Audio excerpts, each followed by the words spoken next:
HeapSort, the final procedure for the HeapSort.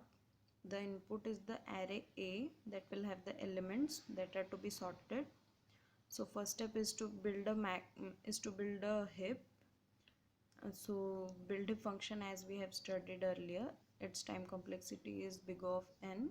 So what this BuildHeap will do, it will give the array such that the first element is the largest of all the numbers, and then we have to swap it with to send it to its perfect position, that is the last position. So for I equals to length down to 2,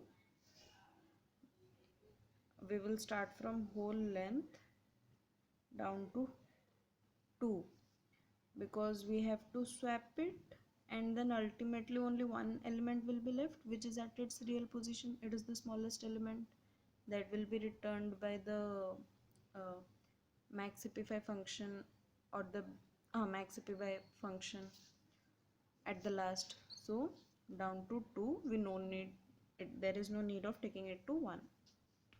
Then we have to swap it with the first element. With the first element we have to swap whatever the I we are left in. See, if we have the array like after BuildHeap returns, it is 10, 7, 2, 3, 4. Then we have to swap this. It is 4 here, 10. Then we will reduce the heap size, because this is at its real position. This does not need to be again included in the maxHeapify procedure. So we will reduce the maxHeapify. Then among this 4, 7, 2, 3, the highest is 7. 7 will come here, and then maybe the arrangement be like this.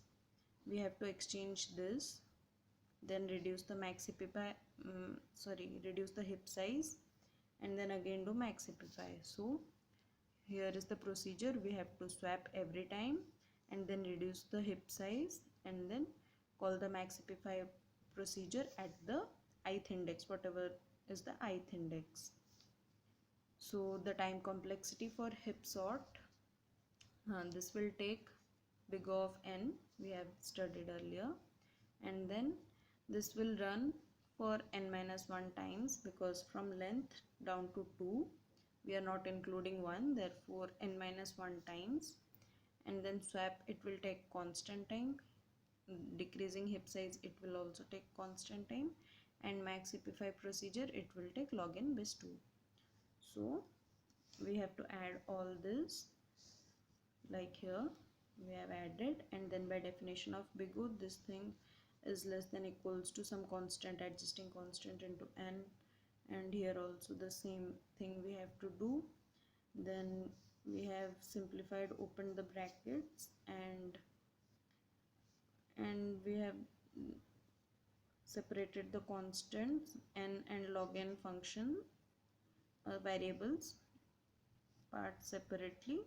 Then this is ultimately, this thing is less than or equal to n log n base 2, therefore the whole HeapSort procedure has a time complexity of n log n. Here we have done for larger value of n, log n will be small as compared to n log n. Here we have taken